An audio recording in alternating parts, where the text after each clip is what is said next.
All right, let's go through installing an Edge Revolver chip in your 94 to 97 7.3 Power Stroke. First off, we've got to get the PCM out of the truck.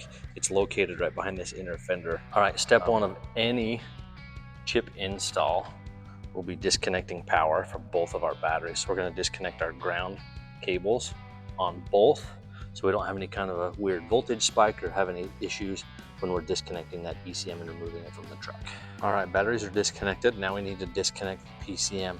There's a 10mm bolt right here on this connector. We just need to loosen up, and then we can disconnect this large connector from the PCM that goes there into the firewall. All right, main connector is disconnected. Now we've got these two bolts, one on the top and one on the bottom.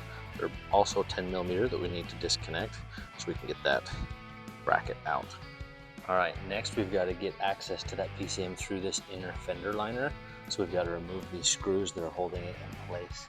There's 3 or 4 of them along that inner lip. They are a 5.5mm.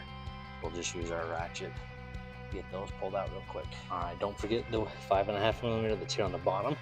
And then there is an 8mm holding it right there against the frame. But once those are out, you have to drop that liner down, and you can see that PCM right there. There's our lower bolt that we can get access to, and then we'll be able to fish that PCM out right through here. All right, here we are. Both of these 10mm nuts have been removed, and the little seal that goes around it has been pulled out. So now we can get the PCM out. Here we are, we got the PCM out. You just have to have a little patience and wiggle it out through there. You may have to drop it through the inner fender liner to get enough room to get it out of that firewall. I was able to fish this one directly up and out. But once it's out, we can show you why we've got it here. There's a port right here on the back side. We're going to take off that plastic plug, and that's where our new chip is going to plug right onto the PCM itself. When you're ordering a chip for these trucks, this is the PCM code that we need to know. Some of the tuners will want to know the DPC code, which is right here, DPC 202, and then we've got an NAW6. You can also find that tag right here on that plastic cap that's on the end. But this is that port that our new chip is going to install on. We're going to plug it right onto that motherboard right there, but you can see there's a bunch of grease and silicone that they put on there to keep it protected.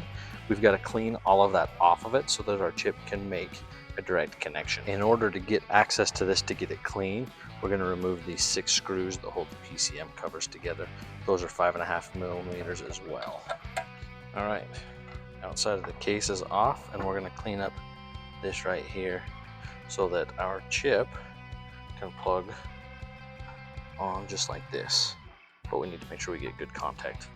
So there you'll feel a little bit of it like a silicone on those, and you can get most of it cleaned off just by scraping it with your fingernail.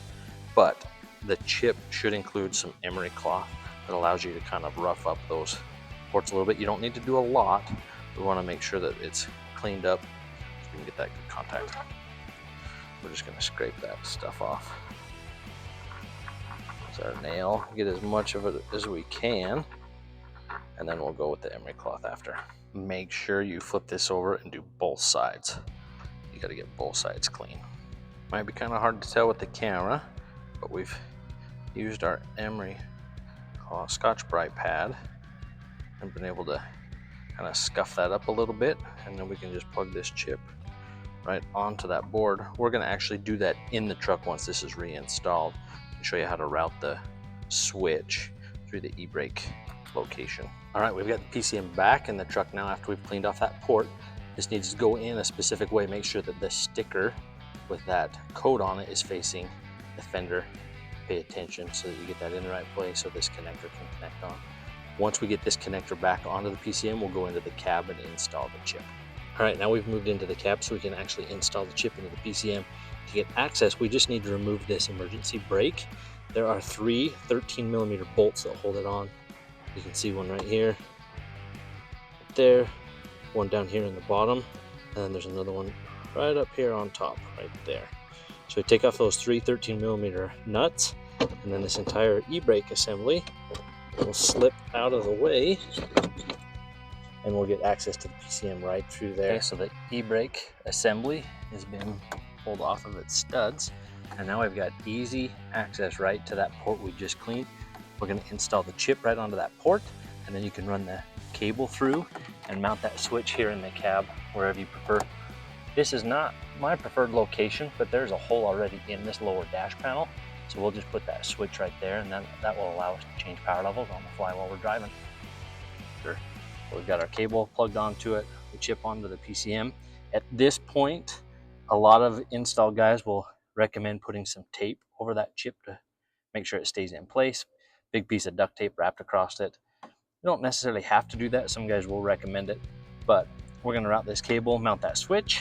We can put this e-brake back in its place, and then we will put our battery cables back on and make sure the truck starts.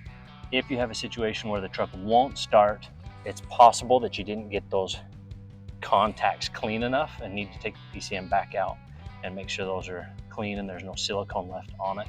It's also possible that you got a chip that's programmed for the wrong PCM code. So you'll want to check with your order to make sure that it's the correct chip and tuning for your box code or that DPC code. If you have issues with a no start, after confirming all that stuff, then you'll want to get with the tuner or the tech support so they can walk you through the steps. But that's the installation of a multi-position chip in a 94 to 97 Ford Power Stroke.